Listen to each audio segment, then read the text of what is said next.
तो आइए भाई हम लोग शुरू करते हैं। कहाँ थे हम लोग?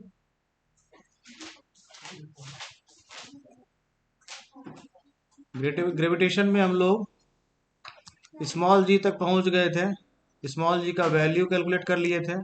स्मॉल जी का ऐसा यूनिट कैलकुलेट कर लिए थे। अब हम लोग स्मॉल जी में क्या देखेंगे? अब हम लोग स्मॉल जी में देखेंगे वेरिएशन, है ना। स्मॉल जी में क्या देखेंगे? वेरिएशन। क्या देखेंगे?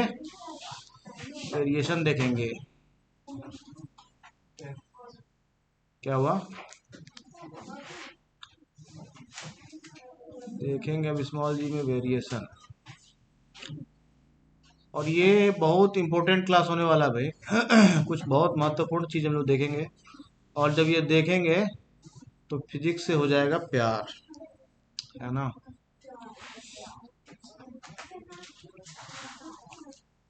तो आइए हम लोग देखते हैं कमाल फिजिक्स का।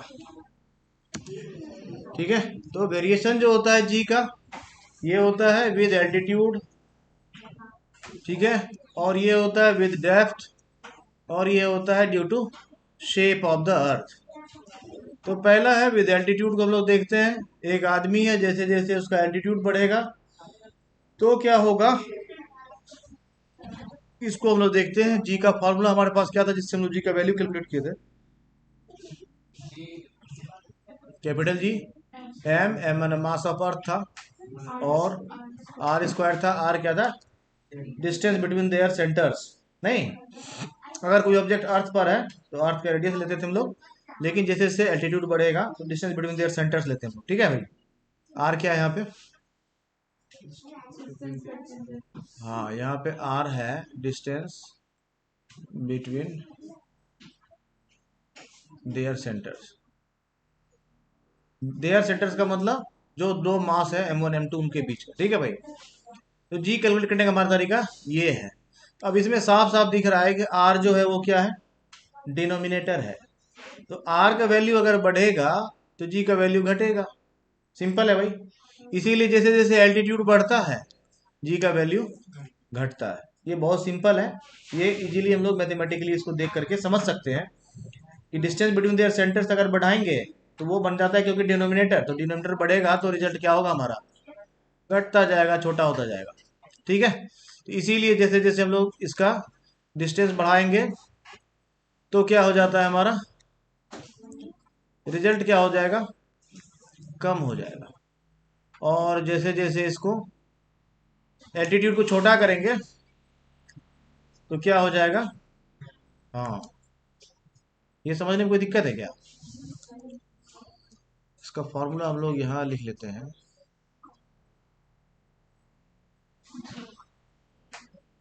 जी एम बाई आर स्क्वायर। ठीक है। तो as altitude of a person from centre of earth increases, तो जी इक्वल टू क्या होता है? G M by R square होगा। तो आर का वैल्यू क्या होने लगा? ग्रेटर होने लगा। जैसे जैसे आर इंक्रीज करेगा जी क्या करेगा? डिक्रीज करेगा, क्योंकि भाई किसी भी फ्रैक्शन में डिनोमिनेटर को बढ़ाओगे तो रिजल्ट घटता है। ये सिंपल मैकेनिज्म। ठीक है। ठीक है। तो the value of g decreases as altitude increases. ठीक है भाई। जैसे जैसे एल्टीट्यूड इंक्रीज करेगा वैल्यू ऑफ जी क्या करेगा? डिक्रीज करेगा, और वाइस वर्सा इसका। जैसा जैसा वैल्यू ऑफ जी जो है उसको हम लोग इंक्रीज करेंगे, एल्टीट्यूड डिक्रीज करेगा। ठीक है। और ये मैक्सिमम होता है कहाँ पर? ध्यान देना। ऐसा नहीं है कि ये सेंटर ऑफ अर्थ से डिस्टेंस कैलकुलेट कर रहे हैं तो ये सेंटर ऑफ द अर्थ तक के लिए वैलिड है, नहीं है। यहीं पर है ज्ञान छिपा हुआ, इसको समझना है अच्छे से। ये जो कंडीशन है ना, ये आदमी यहाँ है तो इसके बीच में जो जी का वैल्यू है ये मान लेते हैं जी1 है, और यहाँ पर जो जी का वैल्यू है ये मान लेते हैं जी है।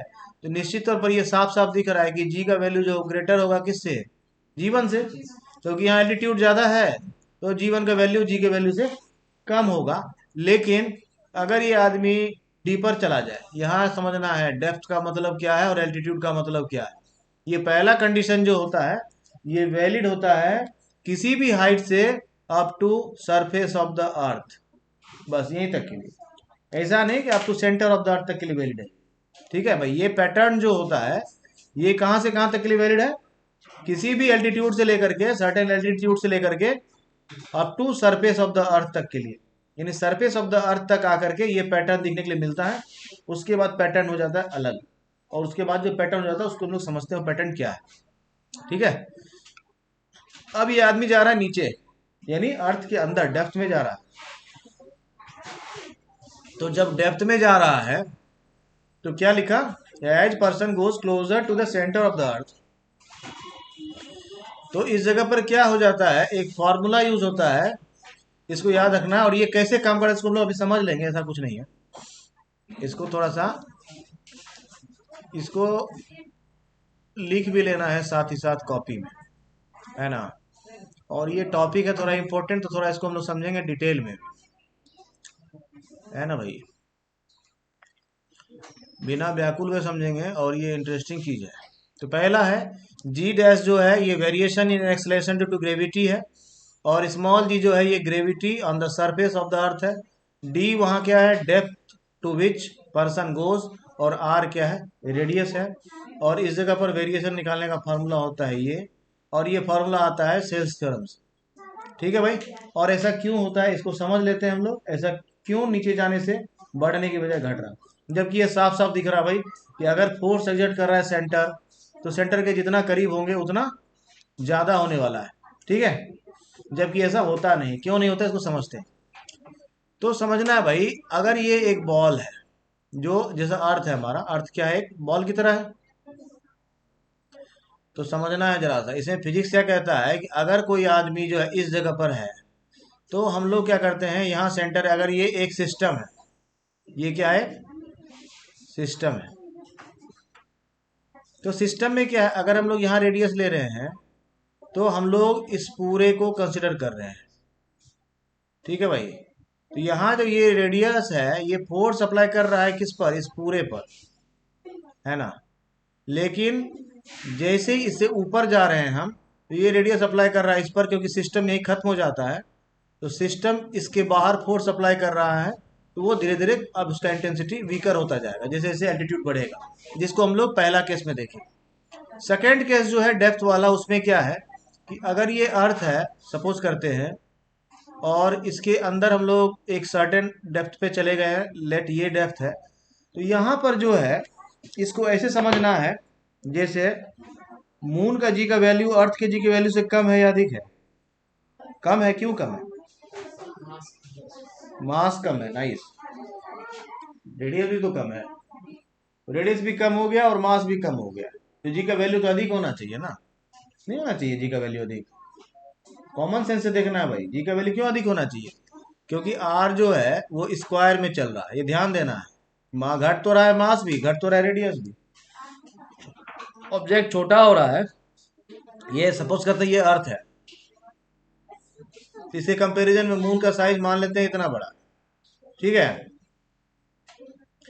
तो इसका मास घटा, रेडियस भी तो घटा, नहीं घटा। तो रेडियस जो घटा है, तो रेडियस जो घटता है, तो रेडियस किस पे प्रभाव डालता है, आर स्क्वायर में डालता है, और मास जो है वो सिंपली एम है बस। तो अब ये ध्यान देना है कि ये ऑब्जेक्ट जो छोटा हो रहा है, तो आखिर इसका वैल्यू जो जी का है वो क्यों घट जाता है, वो इसलिए घट जाता है, वही रीजन बनता है इसके डेप्थ में। जो अर्थ का हम लोग डेप्थ में जाते हैं, तो वहां सपोज करते हैं कि अगर हम लोग, अर्थ का रेडियस कितना है, 6400 किलोमीटर है, मान लेते हैं कि हम लोग 100 किलोमीटर नीचे चले गए, तो अब अर्थ का जो रेडियस हो गया वो कितना हो गया, 6300 किलोमीटर हो गया ना, 6300 किलोमीटर हो गया। और इस यहाँ पर 60 किलोमीटर पे जाने के बाद, इसको थोड़ा इमेजिन करना है, 100 किलोमीटर नीचे गए, और उसके बाद जो बॉल बच रहा है अर्थ का अंदर का, उसका जो मास होगा, है ना, और जो रेडियस होगा, ये रेडियस बताएगा इसका जी। और यही कहानी होता है किसी दूसरे प्लेनेट के साथ, यानी अर्थ के अंदर अगर हम लोग डेप्थ में जाते हैं, तब जो कहानी बन रहा है कैलकुलेशन जी का, उसको ऐसे समझते हैं, उस जगह पर जो जी कैलकुलेट किया जाता है वो कैसे किया जाता है, जैसे कोई एक्सटर्नल सेलेस्टियल ऑब्जेक्ट का जी कैलकुलेट करते हैं। समझ में आ रहा है, नहीं आ रहा, फिर समझ।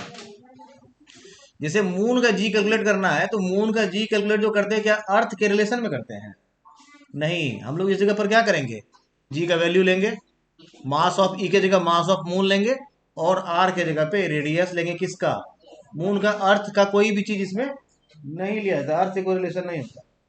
हाँ, हम लोग जी दोनों का कंपेयर जब करेंगे तब आएगा, अलग मसला है वो। लेकिन जब हम लोग जी कैलकुलेट करते हैं, स्पेसिफिक जी कैलकुलेट करना है, मान लेते हैं जी हमको जुपिटर का कैलकुलेट करना है,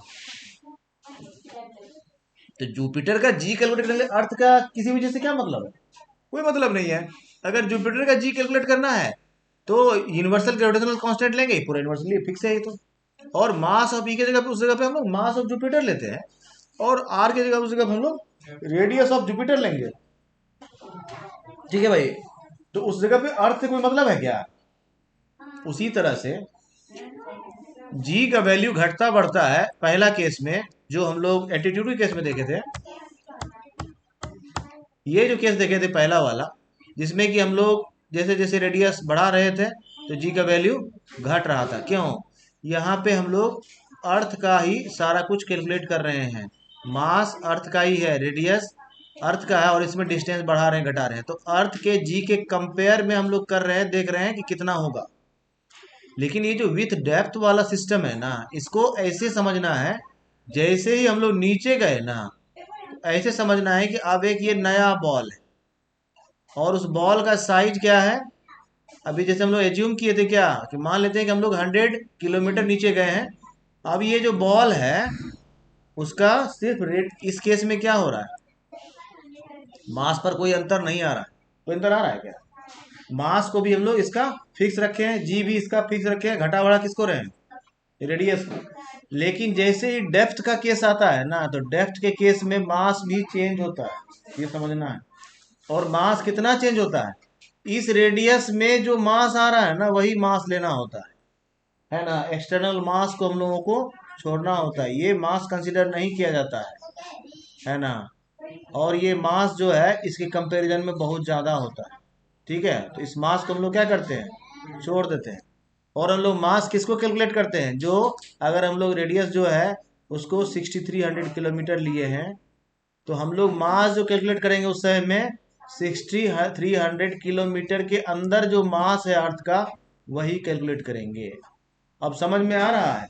अगर इसको घटाते घटाते रेडियस को हम लोग ऐसा घटाते 6300 से 6000, फिर 5000, फिर 4000, 1000, ऐसा करते करते अगर हम लोग रेडियस को घटाते घटाते सेंटर पर पहुंच जाएं, तो जी का वैल्यू कितना हो जाएगा, जी का वैल्यू जीरो हो जाएगा।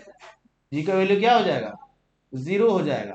जबकि इस फॉर्मूला से क्या दिखता है, थोड़ा समझना है मैथमेटिकली इसको। इस फॉर्मूला से यही चीज क्या दिखता है हमको, उल्टा दिखता है। क्या दिखता है वो दिखाता हूँ, है ना। मैथमेटिकली दिखेगा सब कुछ। कोई भी नंबर है उसको जब जीरो से डिवाइड करते हैं तो क्या होता है, जीरो हो जाता है। नहीं, जीरो से जब डिवाइड कर रहे हैं तब क्या होता है, इन्फिनिटी हो जाता है ना भाई, नहीं होता है। या नॉट डिफाइंड लिखते हैं। अरे जीरो को ना किसी नंबर से डिवाइड करते हैं तो जीरो होता है, अगर जीरो से डिवाइड करें तो क्या होता है ना, नंबर क्या होता है।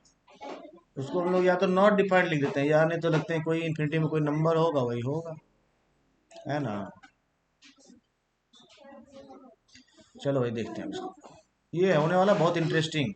तो थोड़ा सा दिमाग रखना है तो समझ में आएगा। जी का जो वैल्यू कैलकुलेट करते हैं उसका क्या फार्मूला हमारे पास, उसका फार्मूला है जी इक्वल टू कैपिटल जी मास। यहाँ पर हम लोग क्योंकि अर्थ के बारे में बात कर रहे हैं तो इसी को लेते हैं। ठीक है, अब हम लोग को पता है कि जैसे जैसे रेडियस बढ़ेगा जी का वैल्यू घटेगा।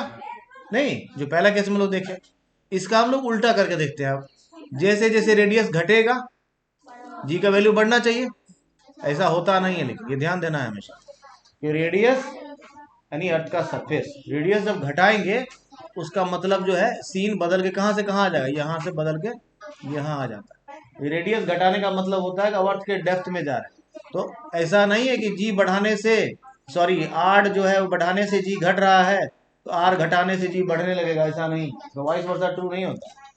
ठीक है, हाँ कब ट्रू होगा, जैसे अगर हम आर का वैल्यू ले रखे थे पहले, सपोज करते हैं 7000 किलोमीटर, है ना, तो अर्थ से काफी दूर थे। अब उसको हम लोग ले आए 6500 किलोमीटर। इस जगह पर अगर आर का वैल्यू घटाएंगे तो जी का वैल्यू सर्टेनली बढ़ेगा। लेकिन जब हम लोग सरफेस ऑफ द अर्थ पर आ गए, उसके नीचे अगर जाएंगे तो फिर ये पैटर्न फॉलो नहीं होता है। इनको समझना है क्यों नहीं होता है। तो अब मान लेते हैं अगर इस पैटर्न को हम लोग फॉलो कराते हैं तो क्या होगा। इस पैटर्न के हिसाब से अगर आर घटना शुरू कर दे, आर जैसे जैसे नीचे जाएगा तो जी क्या होगा। तो आर घटाते घटाते अगर हम लोग जीरो जाए, नहीं रेडियस पे चले जाए, तो आर क्या होगा, जीरो हो जाएगा, नहीं होगा। सेंटर पर चले जाएंगे तो आर क्या हो जाएगा। तो अर्थ का हम लोग चले जाते हैं सेंटर पर। कहाँ चले जाते हैं, सेंटर पर चले जाते हैं। तो सेंटर पर आर का वैल्यू क्या हो जाएगा, 0 मीटर हो जाएगा, नहीं हो जाएगा। अब 0 मीटर होने की वजह से न्यूमीटर क्या हो जाएगा, जीरो हो जाएगा। जी का वैल्यू क्या हो जाएगा उस जगह, समझ में आया। जी क्या हो जाएगा उस जगह पे, या तो इंफिनिटी हो जाएगा या तो नहीं तो नॉट डिफाइंड। ठीक है भाई, जबकि ऐसा कुछ होता नहीं, इसलिए मैं बताया कि होता क्या उसको समझना। ये पैटर्न जो है ये अर्थ के सरफेस से बाहर ही होता है। ठीक है, भीतर जाने से क्या होता है उसको समझना। जैसे जैसे हम लोग भीतर जाते हैं ना, तो इसका मास भी चेंज होना शुरू हो जाता है। चेंज होना शुरू हो जाता है मतलब आपको मास तो सर कांस्टेंट है, यस मास कांस्टेंट है, लेकिन जैसे हम लोग अंदर गए, सपोज कर लो ये आदमी इस डेप्थ में है, तो यहाँ पर जो एक रेडियस बन रहा है और ये जो एक बॉल बन रहा है, स्फीयर बन रहा है, इसका जो मास होगा, है ना, एक्सक्लूडिंग दिस आउटर स्फीयर्स, इसका जो मास होगा ना यही कंसिडर करेंगे। और ये मास क्या होता है ना, जैसे जैसे अर्थ के सेंटर की तरफ बढ़ेंगे ना, तो मास जो है ना वो प्रोपोर्शनली नहीं घटता, ड्रेस्टिकली घटता।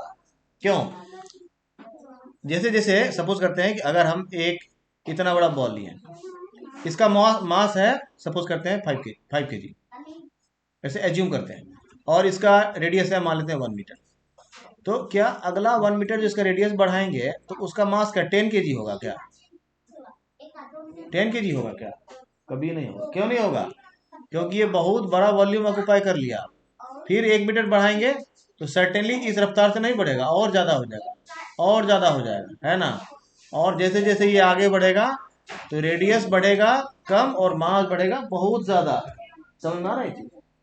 और जैसे जैसे उसी तरह से हम लोग भीतर जाएंगे तो रेडियस घटेगा कम लेकिन मास घटेगा बहुत ज्यादा। समझ में आ रहा है।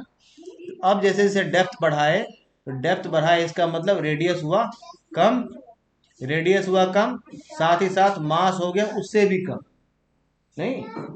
तो जी का वैल्यू क्या होने लगता है, फिर घटने लगता है। क्यों, क्योंकि रेडियस जो घट रहा है वो किस में घट रहा है, सॉरी रेडियस जो घट रहा है वो किस में घट रहा है, घट रहा है स्क्वायर में, लेकिन मास बहुत ज्यादा तेजी से घटता है। ठीक है, तो न्यूमरेटर अगर छोटा होगा तो क्या होगा, रिजल्ट क्या होगा, छोटा होगा, क्योंकि डायरेक्टली प्रोपोर्शनल होता है। तो इसका डेप्थ में जाने से क्या होता है एक्चुअली, जैसे जैसे नीचे जाते हैं तो मास जो है ना वो ड्रेस्टिकली घटता है। इस कारण से जी का वैल्यू क्या होने लगता है, घटना शुरू हो जाता है। और सेंटर पर आके क्या हो जाता है जी का वैल्यू, जी का वैल्यू सेंटर पर आके जीरो हो जाता है।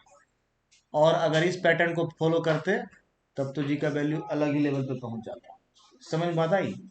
इसीलिए इसको अगर समझने में दिक्कत, इसको हम लोग ऐसे समझ सकते हैं, अगर कोई पॉइंट साइज्ड ऑब्जेक्ट है तो इसका जी का वैल्यू क्या होगा, जीरो होगा ना। ऐसा ही होता है सेंटर ऑफ द अर्थ पे। अगर कोई ऑब्जेक्ट इतना बड़ा हो तो उसका जी का वैल्यू जो होगा वही अर्थ के अंदर जी का वैल्यू इतना बड़ा बॉल का होगा। अगर कोई बाहर में ऑब्जेक्ट है, सपोज करते जैसे मून है, तो मून क्या है ना, अर्थ के अंदर एक मान लेते हैं मून जैसा कोई बॉल है। उस डेप्थ में जाने से जो मून का रेडियस है, मून का जो रेडियस है, उस रेडियस को अगर हम लोग कंसिडर करेंगे अर्थ के अंदर में, तो उसका जो जी वैल्यू निकलेगा वो वही निकलेगा जो मून का है। समझ में आता है। यानी मून को अर्थ के अंदर हम लोग डाल रहे हैं सपोज करते हैं, और उसको उसके सेंटर के साथ डाल देते हैं, अर्थ के सेंटर के साथ। तो फिर मून का जो रेडियस होगा ना, उस रेडियस में जी का वैल्यू क्या आएगा, जो मून का आएगा वही हो गया। डेप्थ जाने से क्या होगा, जी का वैल्यू घटा। तो सरफेस के बाहर याद रखना है, जी का वैल्यू रेडियस के हिसाब से बढ़ने से घटता है और रेडियस के घटने से बढ़ता है, लेकिन ये फॉलो होता है up to surface of the earth. ठीक है। अब तीसरा है, ये भी बहुत इंपॉर्टेंट, इसको भी हम लोग देखते हैं। ठीक है, और ये होता है, इसको हम लोग समझे थे कैसे होता है ये होता है सेल्स थ्योरम की वजह से, है ना। कैसे होता है, सेल थ्योरम की वजह से होता है। ठीक है, इसका एक बेसिक कैलकुलेशन का हम लोग मैथमेटिक्स लिख दिए थे यहाँ पे, इसको फॉलो करके हम लोग ये निकाल सकते हैं कि कितना होता है। और इजी है, बहुत इजी है, तरीका ये है कि इसको निकालने का तरीका ये है कि सीधा जैसे हम लोग मून का निकालते हैं जी, उसी तरह से निकाल सकते हैं। ठीक है, लेकिन मास कितना होगा उस जगह पर ये कैसे पता करेंगे? मतलब जैसे इस फार्मूला की आवश्यकता है, ये भी क्वेश्चन आता है कि क्यों इस फार्मूला की आवश्यकता है भाई। तो भाई इसलिए आवश्यकता है कि जैसे बताया कि अर्थ के अगर नीचे जाएं उस जगह पर जो मास होगा और वहां जो रेडियस होगा उसको कैलकुलेट कर लेंगे तो जी का वैल्यू निकल जाएगा, सही बात है। लेकिन 100 किलोमीटर अंदर जाने के बाद अर्थ का कितना मास है ये कैसे कैलकुलेट होगा? ये दिया रहेगा तभी ना निकलेगा। इसके लिए क्या तरीका है हमारे पास? यही तरीका है। तो इस फार्मूला के साथ खासियत क्या है?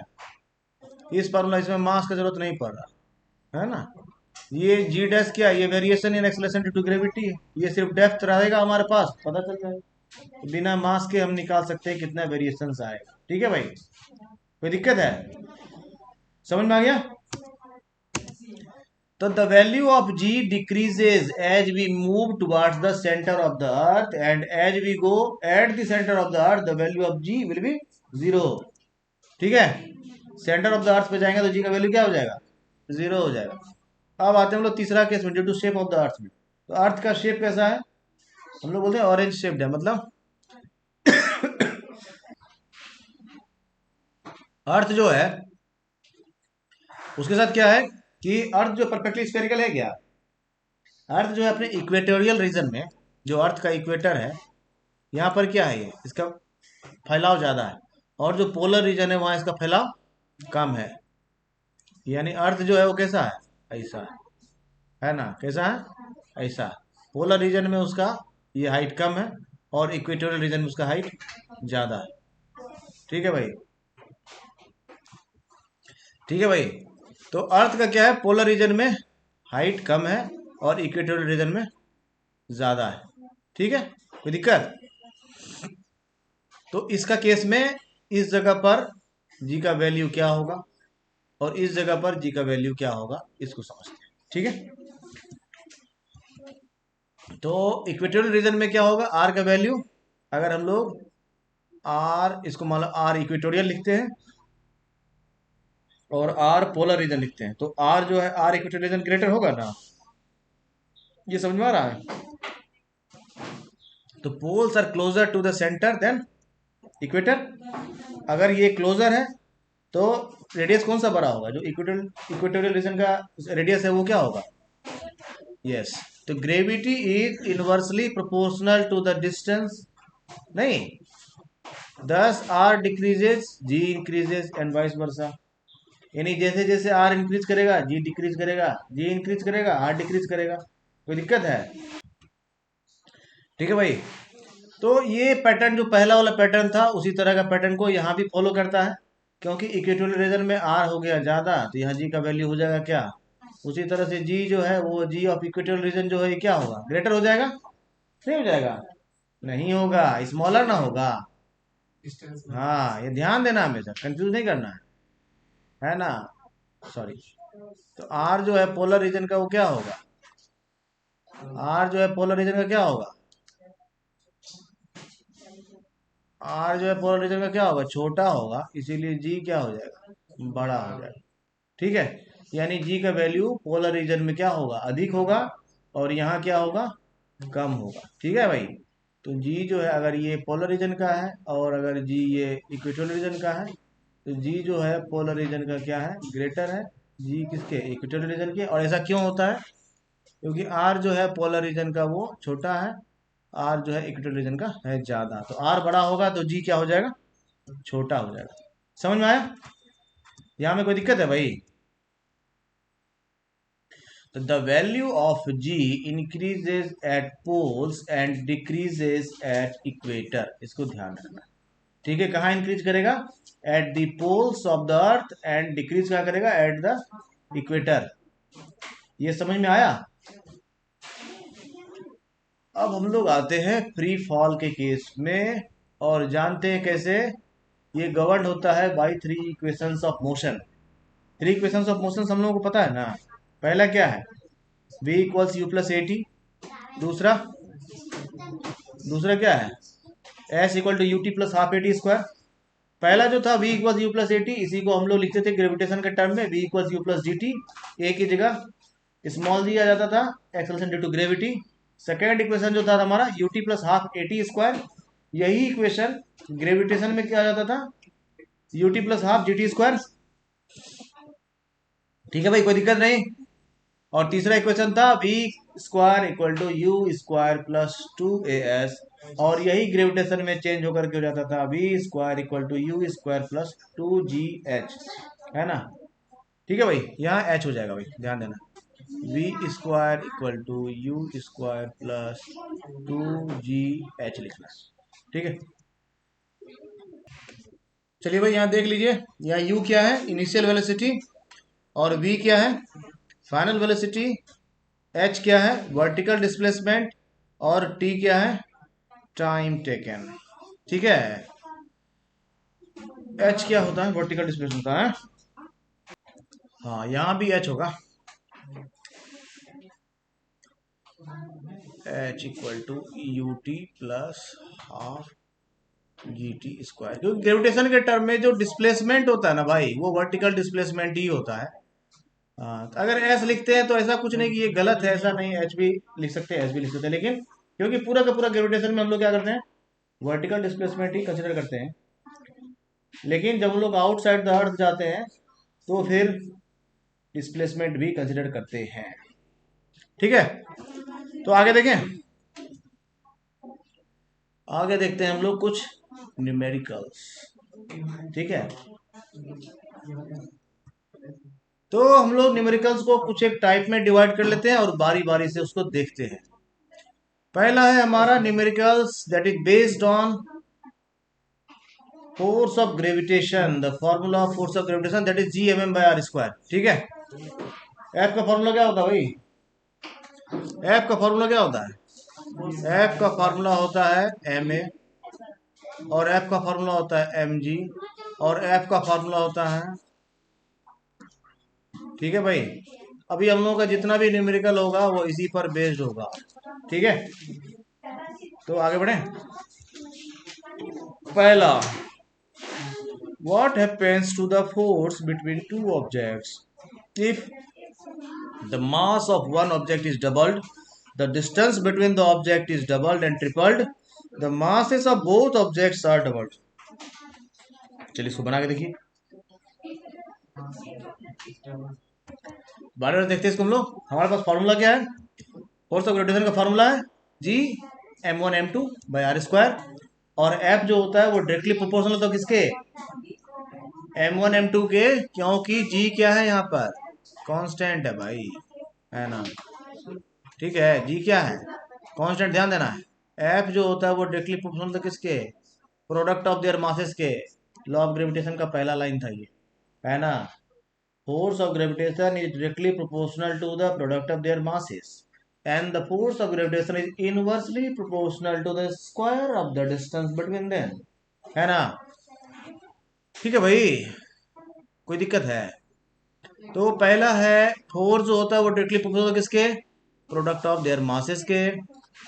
दूसरा क्या है, अगर मास डबल किया जा रहा है तो क्या होता है ना, m की जगह अगर 2m किया जा रहा है तो क्या होगा, क्या होगा, फोर्स क्या हो जाएगा, सीधा डबल हो जाएगा। नहीं, जो चीज डायरेक्टली प्रोपोर्शनल है अगर वो 2 टाइम्स होगा तो फोर्स भी 2 टाइम्स हो जाएगा। नहीं, और जो चीज इनवर्सली प्रोपोर्शनल है अगर उसको 2 टाइम्स करेंगे तो फोर्स क्या हो जाएगा, हाफ टाइम्स हो जाएगा। ठीक है, तो अगर डिस्टेंस डबल कर रहे हैं, ध्यान देना है डिस्टेंस, क्योंकि स्क्वायर में इनवर्सली प्रोपोर्शनल होता है ना। तो मास को डबल करने से फोर्स 2 टाइम्स होता है, लेकिन डिस्टेंस को डबल करने से हाफ नहीं होगा, 4 टाइम्स 1/4 टाइम्स हो जाएगा। स्क्वायर में मामला चल रहा है ना क्या, इसीलिए कंफ्यूजन में नहीं होना चाहिए भाई, इनवर्सली प्रोपोर्शनल है तो वो डबल हुआ था, ये हाफ हो जाएगा, ऐसा नहीं है ना। 1/r स्क्वायर का मामला है, तो अगर ये 2r है तो वो क्या हो जाएगा, 1/2r का स्क्वायर हो जाएगा ना, ये नहीं 1/4r स्क्वायर हो जाएगा। नहीं, तो फोर्स क्या हो जाएगा, 1/4 टाइम्स हो जाएगा। नहीं हो जाएगा, तो ये ध्यान देना है। तीसरा है इफ डिस्टेंस इज ट्रिपल्ड, क्या होगा, कॉमन सेंस से बताना है। आर की जगह अगर 3r हो जाता है तो क्या हो जाएगा, मामला 3r का स्क्वायर हो जाएगा ना भाई, क्या हो जाएगा 1/9 टाइम्स हो जाएगा, नहीं समझ में आया। ठीक है, तो एफ जो है 1/r² होता है, तो अगर आर जो है हमारा r'3r है तो एफ क्या हो जाएगा, हाँ 1/9 टाइम्स हो जाएगा। ठीक है, समझ में आया।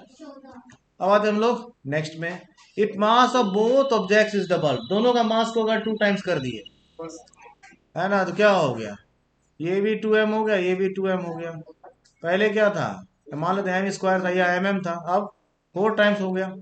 नहीं, ये मान लो कैपिटल M था, ये स्मॉल m था, तो पहले क्या था, था, अब 4mm हो जाएगा। नहीं तो कितना टाइम्स हो जाएगा, कितना टाइम्स हो जाएगा भाई, 4 टाइम्स हो जाएगा। नहीं, सिंपल है ये चीज, समझ में आ रहा है। अगला देखते हैं हम लोग, अगला, gravitational force acts on all objects in proportion to their masses, है ना, सही बात है ना ये। Why then a heavy object does not fall faster than a light object? Free fall के केस में एक बहुत ही इंपॉर्टेंट चीज था जिसको हम लोग डिस्कस नहीं किए थे, और इसको आर्किमिडीज एक्सपेरिमेंट करके बताए थे। एक्सपेरिमेंट करके क्या बताए थे कि अगर एक सर्टेन हाइट से 2 डिफरेंट मास के ऑब्जेक्ट्स को एक पर्टिकुलर टाइम में रिलीज किया जाए, both will reach the ground at the same time, है ना, independent of its masses.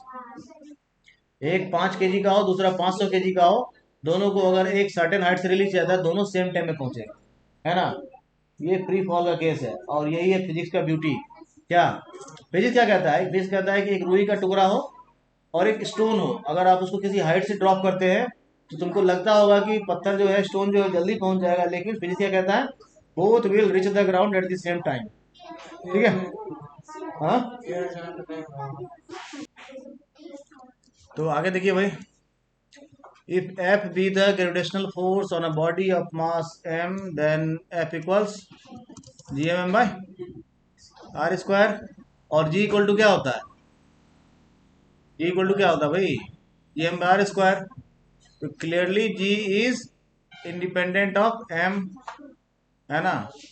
Independent of m मतलब जो ऑब्जेक्ट अर्थ पर फ्री फॉल के केस में है उससे क्या होता है, जी इंडिपेंडेंट होता है ना, होता है ना भाई।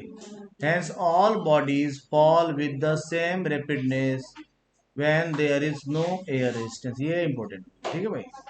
इसीलिए हम लोग क्या करते हैं, हम लोग क्या बोलते हैं कि एयर रेजिस्टेंस को नेग्लिजिबल मानते हुए इसको कैलकुलेट किया जाता है, ठीक है, क्योंकि एयर रेजिस्टेंस को जब कैलकुलेट करेंगे तो ये कैलकुलेशन थोड़ा लेंदी हो जाता है। ठीक है, ठीक है। तो मास ऑफ अर्थ कितना दिया हुआ है, 6×10⁻24 kg। तो अगर हम लोग को फोर्स कैलकुलेट करना है, यानी फोर्स ऑफ ग्रेविटेशन कैलकुलेट करना है, इसके लिए क्या क्या चाहिए, मास ऑफ अर्थ चाहिए, यहाँ पर मास ऑफ सन चाहिए, और डिस्टेंस बिटवीन देयर सेंटर्स चाहिए। तो अगर ये जो दिया the average distance between the two is इतना, तो इसको हम लोग मान लेंगे डिस्टेंस बिटवीन देयर सेंटर्स। ठीक है भाई, ये मान लो अर्थ है और ये मान लेते हैं सन है, ये इसका सेंटर है, ये इसका सेंटर है, ये जो डिस्टेंस है वो ये दिया हुआ है, ऐसा मान लेते हैं। ठीक है, और सन का मास दिया हुआ है, जी का वैल्यू पता ही है, ये दिया हुआ, ये दिया हुआ, ये दिया हुआ, तो कैलकुलेशन करेंगे निकल जाएगा। ठीक है, कोई दिक्कत। तो डिस्टेंस हो गया इतना, ग्रेविटेशनल कांस्टेंट हो गया इतना। अब इसमें सिंपली हम लोग क्या करेंगे, हमारे पास फार्मूला है ही, उस पर हम लोग इसका वैल्यू डाल देते हैं और कैलकुलेट कर लेते हैं इसको। ठीक है, तो कितना हो गया, 3.57 इंटू 10⁻22 न्यूटन। ठीक है, तो अर्थ और सन के बीच में जो फोर्स अप्लाई हो रहा है कितना हो रहा है, इतना न्यूटन का फोर्स लग रहा है ना, समझ गए, कोई दिक्कत। तो force of gravitation in between sun and earth कितना है, 3.57 into 10⁻22 newton. If the mass of the earth is 6 into 10⁻24 kg and mass of the sun is 2 into 10⁻30 kg, and if they are 1.5 into 10⁻11 metre distance apart. ठीक है भाई, अगर ऐसा condition है तो उनके बीच का जो फोर्स होगा वो इतना। ठीक है, कोई दिक्कत। अगला है, what is the magnitude of the gravitational force between the earth and 1 kg object on its surface. बहुत अच्छा क्वेश्चन है, इसको समझेंगे, इससे एक बहुत इंपॉर्टेंट चीज, ठीक है, इसमें गिवन क्या है, मास कितना है किसी भी बॉडी का, वो 1 kg है, 1 kg के लिए ले आए ताकि यूनिट मास की तरह कंसिडर कर सके हम लोग, है ना। और अर्थ का मास कितना है 6 × 10⁻24 kg, अर्थ का मास को याद ही करके रखना है ना।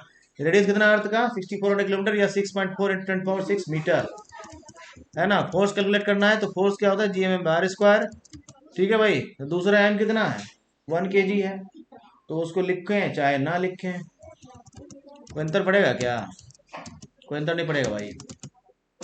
तो कितना हो गया, वैल्यू कितना हो गया 9.77 न्यूटन, अप्रोक्सीमेटली 9.8 न्यूटन। और ये 9.8 से कुछ याद आ रहा होगा, हाँ स्मॉल जी का वैल्यू, है ना। और याद आ रहा होगा कि ये एफ जो है Gm/r², इस जगह पर हम लोग अगर जी का फॉर्मूला लिखते थे तो जी का फॉर्मूला भी ऐसा ही होता था, ऐसा था कि नहीं था। तो ये क्यों बराबर आया, इसीलिए बराबर आया कि इन दोनों को जब कंपेयर करके देखेंगे तो ये जो मास है ये क्योंकि 1 है तो ये मास खत्म हो गया, तो बच गया यही Gm/r²। तो जो फोर्स का वैल्यू निकलेगा वही जी का भी वैल्यू निकलेगा। क्यों निकला समझ में आया। इसीलिए ये बहुत मजेदार क्वेश्चन था। तो the magnitude of gravitational force between the earth and 1 kg object on its surface is 9.8 Newton. ठीक है, अगला क्वेश्चन देखिए, why is the weight of an object on the moon is 1/6 its weight on the earth। क्योंकि अर्थ जो है उसका जो जी का वैल्यू है और जो मून है उसका जो जी का वैल्यू है, इन दोनों जो हम लोग कंपेयर करते हैं तो 1/6 आता है। और डब्ल्यू इक्वल टू क्या होता है, force equal to W equal to क्या होता है एम जी होता है ना। तो जी जितना कम होगा वेट उतना कम होगा, तो वेट मतलब फोर्स होता है ना। तो क्योंकि मून का जी जो है अर्थ के जी से 1/6 है तो वेट भी उसका 1/6 हो जाएगा। ठीक है भाई, इसको हम लोग अगर पूरा प्रोसेस से कैलकुलेट करेंगे तो ऐसा होगा, है ना। ठीक है, तो वेट ऑन मून को जब वेट ऑन अर्थ से कंपेयर करेंगे तो Gmm/r² से Gmm/r² हो जाएगा। इसको कैंसिल आउट करते हैं तो क्या बचता है, mass of moon by radius of moon का square into radius of earth का square by mass of earth. और इसको जब हम लोग कैंसिल आउट करते हैं तो ये निकलता है 1/6 इंटू 9.8, है ना। कितना निकलता है 1/6 इंटू 9.8। ठीक है, ठीक है भाई। तो इसीलिए जो अर्थ हो जाएगा weight of an object on the moon is 1/6 of its weight on the earth. क्यों होता समझ में आया। इसको इतना कैलकुलेट करने की जरूरत नहीं है, इसको हम लोग क्या करते हैं, जी जो है वो मून का जो है वो और जी जो है वो अर्थ का जो है, ये इसको हम लोग जब कंपेयर करते हैं तो ये 1/6 होता है। और किसी भी चीज़ का वेट जो होता है वो mg होता है, इसीलिए यहाँ पर जो वेट होगा वो mgm होगा और यहाँ जो वेट होगा वो mg होगा। ये भी क्या निकलेगा 1/6 ही निकलेगा। ठीक है, ये समझ में आ गया, ये बेसिक है समझने के लिए।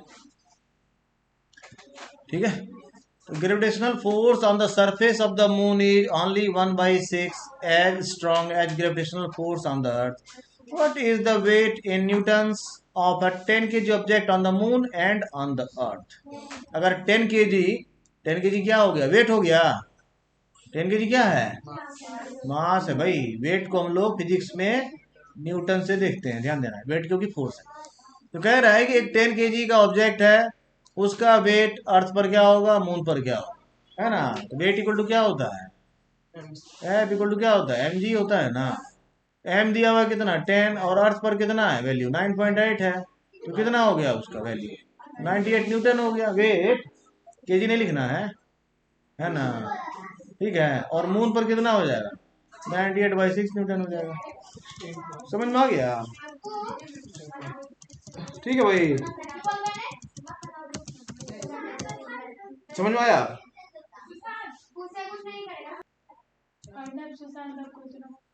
ठीक है, तो the weight of the object of mass 10 kg on the moon is कितना, समझ में आया। चलिए आगे देखिए, टाइप बी अब हम लोग का इक्वेशन जो है वो बेस्ड है v equals u plus g t, h equals u t plus half g t square और v square equal to u square plus 2gh पर, है ना।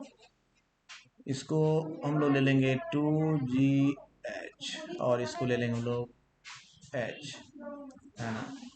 ठीक है भाई, ये हो जाएगा h equal to u t plus g t square और यहाँ ले लेंगे v square equal to u square plus 2gh। ठीक है भाई, तो देखते हैं इस पर।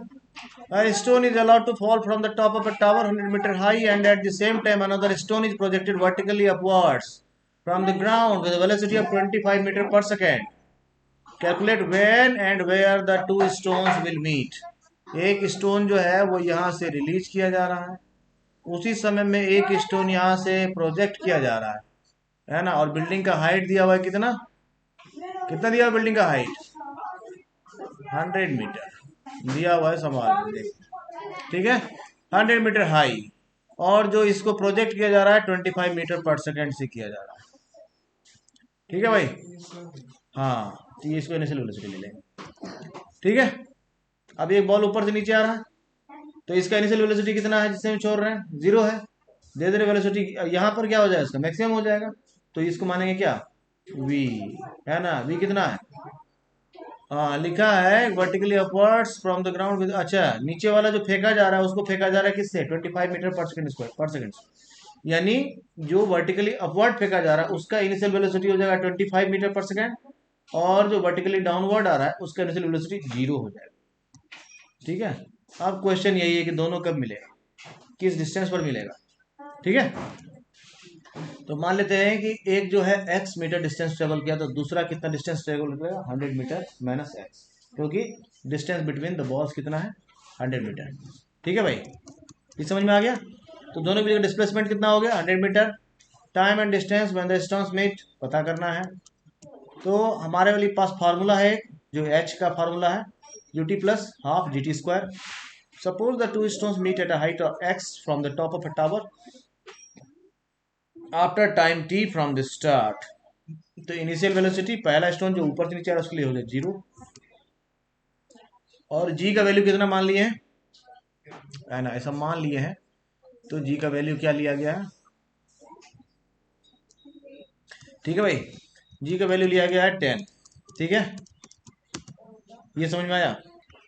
तो चलिए आगे देखिए। ठीक है, तो क्या क्या हो गया, वो डाउनवर्ड स्टोन का था, अब अपवर्ड स्टोन का देखते हैं। अपवर्ड स्टोन का डिस्टेंस कितना ट्रेवल होगा, दोनों का डिस्टेंस बारी बारी से निकाल लेते हैं। तो इसका कितना हो जाएगा UT plus half g t square, है ना। इसका एस कितना हो जाएगा, एच कितना हो जाएगा 100 माइनस एक्स, अगर उसका एक्स माने हैं तो यूटी कितना हो जाएगा इसका 25t minus half g t square हो जाएगा इसका भी। तो हाफ हाफ क्या हो जाएगा, साफ हो जाएगा। हाफ हाफ क्यों साफ हो गया, ठीक है भाई, एक अपवर्ड स्टोन है एक डाउनवर्ड स्टोन है। एक अपवर्ड स्टोन जो है वो कितना है एक्स, और दूसरा है 100 माइनस एक्स, है ना। तो एक का 100 माइनस हाफ 10t स्क्वायर, ये इक्वल हो जाए किसके 20t minus half 10t square के, क्योंकि वो x था तो उसको 100 माइनस एक्स करके बराबर कर दिया। ठीक है भाई, हाँ, अब समझ में आ गया। हाफ 10t स्क्वायर उधर जाएगा तो कैंसिल हो जाएगा, तो अब कितना बच गया, वेरी नाइस, यानी टाइम कितना निकल गया 4 सेकेंड। तो टाइम निकल गया 4 सेकेंड। अब x इक्वल टू निकाल लेंगे, हाफ 10t स्क्वायर था, हाफ 10 इंटू 4 16 हो जाएगा। x का वैल्यू कितना निकल गया 80 मीटर, तो x का वैल्यू 80 मीटर निकल गया, तो इधर 100 माइनस एक्स है 20 मीटर निकल जाएगा। यानी नीचे वाला स्टोन जो है कितना जाएगा 20 मीटर, और ऊपर वाला स्टोन कितना जाएगा 80 मीटर जाएगा। समझ में आ गया। ऐसे ही क्वेश्चन न्यूमेरिकल देख के बहुत टफ लगता है, ऐसा कुछ रहता नहीं है। नेक्स्ट क्वेश्चन हमारे पास है, a ball thrown up vertically returns to the thrower after 6 seconds, find the velocity with which it was thrown up, है ना। एक बॉल ऊपर फेंका गया वर्टिकली, और वो जो फेंकने वाला था उसके पास 6 सेकंड बाद वापस आ जाता है, यानी बॉल जो है वो क्या हुआ, बॉल क्या हुआ भाई, वो बॉल ऐसा करके ऊपर जाता है और फिर वापस आ जाता है। ये ऊपर जाने और आने में लगता है उसको 6 सेकेंड। तो क्वेश्चन पूछ रहा है कि किस वेलोसिटी से वो फेंका गया था, यानी जिस वेलोसिटी से उसको प्रोजेक्ट किया था वो क्या था, ये पता करना है। ठीक है, किस वेलोसिटी से ऊपर फेंका गया, समझ में आता है? है ना? तो टाइम कितना है हमारे पास, 6 सेकेंड, यानी इस बॉल को ऊपर जाके आने में कितना टाइम लगा? हाँ, यहाँ थोड़ा जल्दी आ गया, लेकिन जो रियल केस था वहां 6 सेकेंड लगा, ऐसा मान लेना है। Time of ascent, time of descent, जितना टाइम जाने में लगेगा उतना टाइम आने में लगेगा, क्योंकि एक्सेलरेशन सेम है और डिस्टेंस भी सेम है। आने जाने में समय बराबर क्यों लगता है भाई? क्योंकि जितना समय जाने में लगा ना उतना ही आने में लगेगा, ऐसा क्यों है? क्योंकि दोनों ही जगह पे जी सेम काम कर रहा है और डिस्टेंस भी दोनों सेम है, क्योंकि जितना हाइट पे पहुंचा था वहीं से नीचे भी है ना? तो यानी जाने में कितना समय लगेगा, 3 सेकेंड्स, और आने में कितना समय लगेगा? इनिशियल वेलोसिटी कितना है? इनिशियल वेलोसिटी कितना है भाई? इनिशियल वेलोसिटी, इनिशियल वेलोसिटी कितना है? इनिशियल वेलोसिटी कितना है? तो 29.54 मीटर पर सेकंड, जिस वेलोसिटी से फेंका गया था इसको, है ना, कितना हो जाएगा? 29.4 मीटर पर सेकंड स्क्वायर। ठीक है, इस जगह पर इसका वेलोसिटी क्या हो जाता है, 0 हो जाता है, और फिर यहाँ से इनिशिएट लेता है। ठीक है, तो पहला केस में फाइनल वेलोसिटी हो जाता है 0, और दूसरा केस के लिए इनिशियल वेलोसिटी हो जाएगा 0, है ना? तो ball was thrown with the velocity of 29.4 metre per second, ये सभी ध्यान दीजिए। ठीक है, now your next question, a boy drops a coin from the top of a building which is 49 metre high. Building है एक, है ना, और मान लेते हैं कि इसका हाइट कितना है, 49 मीटर है। Find the velocity with which the coin strikes the ground. यहां से कॉइन को रिलीज करता है, जिससे में रिलीज करेगा यू क्या हो जाएगा, 0, जिससे मैं रिलीज टच किया कॉइन को उससे में वी क्या होगा, ये पूछ रहा है ना, हाइट दिया हुआ है। ठीक है, तो इनिशियल वेलोसिटी क्या हो जाएगा, 0 हो जाएगा। यहां से कॉइन को छोड़ा तो वी पूछ रहा है क्या होगा, डिस्प्लेसमेंट दिया हुआ है कितना, 49 मीटर, है ना? डिस्प्लेसमेंट मतलब वर्टिकल डिस्प्लेसमेंट, जो हाइट। इनिशियल वेलोसिटी दिया हुआ ही है, सब दिया हुआ ही है, और एक्सेलरेशन ड्यू टू ग्रेविटी पहले से हमको पता ही रहता है, वी स्क्वायर इक्वल टू होता है यू स्क्वायर प्लस 2gh, है ना? तो यू दिया हुआ ही है लड्डू, तो we square equal to 2gh हो जाएगा, नहीं सिंपली। तो जी का वैल्यू पता है ही, एच पता ही है, तो वी स्क्वायर निकल ही जाएगा, वी स्क्वायर निकल जाएगा तो वी नहीं निकलेगा, निकल जाएगा ना भाई, हाँ तो निकल गया, है ना? v इक्वल टू क्या हो जाएगा, -31, है ना? तो ये -31 क्यों निकला, अगेंस्ट द ग्रेविटी जब भी जाता है वेलोसिटी तो उसका साइन निगेटिव हो जाता है। वेलोसिटी एक वेक्टर क्वांटिटी है, vector sign indicates that it acts in the opposite direction, है ना? हाँ, यहाँ पे मैग्नीट्यूड में जब भी निगेटिव साइन हो उसका मतलब ये नहीं कि कम हो गया, इसका मतलब डायरेक्शन अपोजिट। ठीक है, तो ग्रेविटी के अगेंस्ट जा रहा है इसीलिए निगेटिव साइन आता है, अगर कोई ऊपर से नीचे आ रहा है तो उसमें पॉजिटिव साइन है। ठीक है भाई, तो the velocity with which the coin strikes the ground is 31 metre per second. Final velocity कितना हो जाएगा, 31 metre per second. Initial velocity कितना था, 0 था। ठीक है, आगे कुछ एक और न्यूमेरिकल देखते हैं। A ball is thrown vertically upward with a velocity of 49 meter per second. Calculate the maximum height to which it rises